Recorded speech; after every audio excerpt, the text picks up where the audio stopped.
There are lots of places that you can't just casually walk into, but thankfully, those places aren't really essential to us. You don't ever need to be in your sibling's room, and I only need to check into Area 51 once every few years, and I would go crazy if I had to go through that dog and pony show any more often. The government really needs to get their stuff together. This wasn't true of people in Jesus' time, though. You see, there was one very important place in the land of Israel that only a few people were allowed in, and that was the tabernacle of God. You see, when God first chose to make the Israelites his people, he had them build an elaborate tabernacle, a sort of big tent for his presence to dwell in.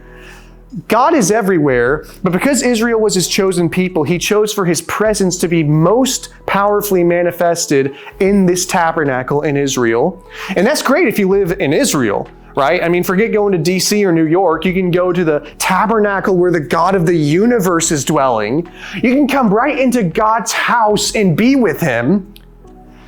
Except it wasn't quite as simple as I'm making it sound. You see, God had strict regulations for who was and was not allowed to come into his tabernacle. If you were a Jew or a foreigner who hoped to worship God, you had to make sure that you were clean before you could even go to the outer court surrounding the tabernacle. There were lots of ways that you could become unclean in the ancient world, such as touching a dead body, or eating unclean food, or just getting sick in general. And if any of these things, or many other things, happened, you would be unclean in God's sight and would not be able to go into the tabernacle. So you've got to make yourself nice and tidy, putting your best and cleanest foot forward if you ever hope to go near God in his house. Right? That's what's being laid out here. But here's the thing. Even if you had done everything right and were as clean as possible by God's standards, you still didn't have a hope of going into the tabernacle. Only priests were allowed to actually go in. Anyone else who tried to enter would be killed. So despite all your efforts to be clean and presentable for God, you aren't even allowed in his tent. But in case you start feeling jealous when I lay this out, thinking, why do the priests get to go in when I don't? You should know that priests didn't have it much better than the common people did. The tabernacle itself was divided into two rooms, a room where priests could go and God's room, which was called the Holy of Holies. Even priests weren't allowed in the Holy of Holies, no matter how obedient they were to God's commands and no matter how pure they were. Any of them who tried to enter would die on the spot. Only one priest was allowed to go into the Holy of Holies where God's presence dwelt, and he was only allowed to go in once a year to sacrifice a lamb in God's presence to atone for the sins that Israel had committed the previous year. After making the sacrifice, he would immediately leave the room and wouldn't be back again until the next year to sacrifice another lamb for the same purposes, for Israel's sins. This is the picture that we are presented in the Old Testament. If you love God and want to be connected with God, to be close to him, you can only do so if you are good enough. And if you ever want to visit him, you need to clean yourself up so that you can be presentable to him. Otherwise, you've got to stay far away from God. But even if you do everything just the way God told you, you get stopped at the door of his tent and told that you can't enter. And if you're a priest, you only get a little bit farther. If you're a priest, it's like if you're a common person, you stop here. If you're a priest, you stop here, and God's room is here. You're still not allowed into God's room no matter what role you have. And if you're the high priest who's allowed to go into God's room, you're only allowed to go in once a year when he lets you so that you can give him a sacrifice. Now, maybe if you're paying attention, a lot of this is starting to sound a little familiar to you. At least I would assume, and I would hope that for some of you it sounds familiar. It certainly feels familiar to me, It kind of reminds me of my prayer life, of my walk with God, honestly. Oftentimes I really feel like my prayers just don't go to God at all. They're just bouncing off the ceiling and off the walls. And usually the reason I feel like that is because there's some part of me that thinks God isn't really present. I believe God exists, I don't question that, but I'm not convinced that God's in my room listening to me try to talk to him. And if I'm completely honest, I usually feel this way because I know who I am. I mean, why would God ever want to listen to me, right? I'm a train wreck. Why would God ever want to be associated with someone like me? He certainly wouldn't care about what I have to say, right? And I think this is a mentality that we all end up falling into, and it's one that we fall into very easily. There are very few people I've ever spoken to, especially Christians, who don't at some point just realize that they're broken in some way, that there's some part of them that just isn't good, and they get fed up with themselves, they get frustrated, and they get discouraged because they're like, there's something in me that's just not the way it should be, and I can't change it. And because we get sick of ourselves like that, we think that God doesn't want anything to do with us either. It's really easy to fall into that mentality because in a lot of ways it's true.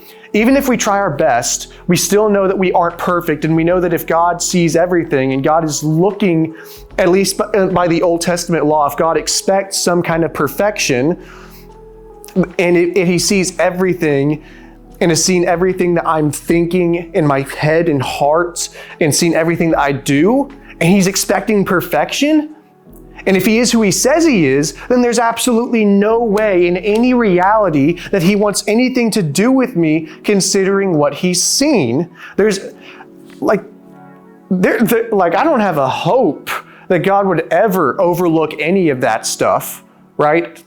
That's something I think. That's something many people have thought, and I think it's probably something that at least one of you is thinking. But here's the cool thing. Here's the really beautiful thing. That's just us putting our opinions into God's mouth. That's us making our feelings and our opinions of ourselves God instead of God. Because I'm going to let you in on a little secret. 99.99999 to the nth degree times out of 100, your opinions are never going to line up with God's. We assume that if we don't like ourselves, then God must not like us either. So in light of that, if we assume that we have no hope because of our own opinions, let me tell you God's opinions, His actual opinions, so that maybe we will have a little bit of hope. I'm reading from John chapter 1. The true light, which enlightens everyone, was coming into the world. He was in the world, and the world came into being through Him, yet the world did not know Him. He came to what was His own, and His own people did not accept Him. But to all who received Him, who believed in His name, He gave power to become children of God, who were born not of blood or of the will of the flesh or of the will of man, but of God. And the Word became flesh and lived among us, and we have seen His glory, the glory as of a Father's only Son, full of grace and truth. The Word became flesh and lived among us. This is what the Gospel of John says concerning Jesus. Another way to translate what is said in that verse is the Word became flesh and made His tabernacle in us. You see, under the old covenant that God had with Israel, even if you were an obedient person who did your best to love God, to say no to sin as much as possible, and brought sacrifices to the tabernacle to make up for any times that you did not mess up or sin, it was never enough. You would never be able to get into the part of the tabernacle where God's presence dwelt most powerfully, and even if you did, you would die immediately. God was showing through these rules in the Old Testament, which seem harsh to us, that there was something fundamentally flawed about us that kept us separated from Him, that even if we were to live our best possible lives, we would still not be able to come near Him because He is too holy to be near us.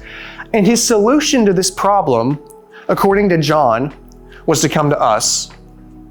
After showing that we could not ever make it to Him, He drew near to us in the form of His Son, Jesus. After showing that we were not allowed in His tabernacle, He made a better tabernacle in the form of His Son, Jesus, and came to us so that He could be with us and we could be with Him. God stepped out of the physical tabernacle in order to come closer so that we would finally be in His presence in a way that had not ever been possible before. In light of all of this, I want to leave you with this beautiful picture that God paints in the Gospels. The Holy of Holies, where God's presence dwelt, was closed off from the rest of the tabernacle by this big, thick curtain. Matthew, when describing Jesus' crucifixion, writes that when Jesus died on the cross, that curtain was torn in two from top to bottom. The moment that Jesus died, God tore down the curtain separating his room from the outside world as a way of showing that we can now have free passage into his presence directly. There is now no reason for you or anyone else to believe that God is far off or that you do not have a right to draw near to him. If you think that God is not going to draw near to you because of your own shortcomings, then you are 2,000 years behind God's plan. The entirety of Jesus' life, from birth to death to resurrection, was about making a way for us to come to God in a way that we should not ever be allowed to. That's my prayer, and I know that's the prayer of everyone on staff at this campus. So to close this out, I'm just going to ask that the student pastors at each campus come up and pray us out. Pray that you guys all have productive small group conversations. Go in peace.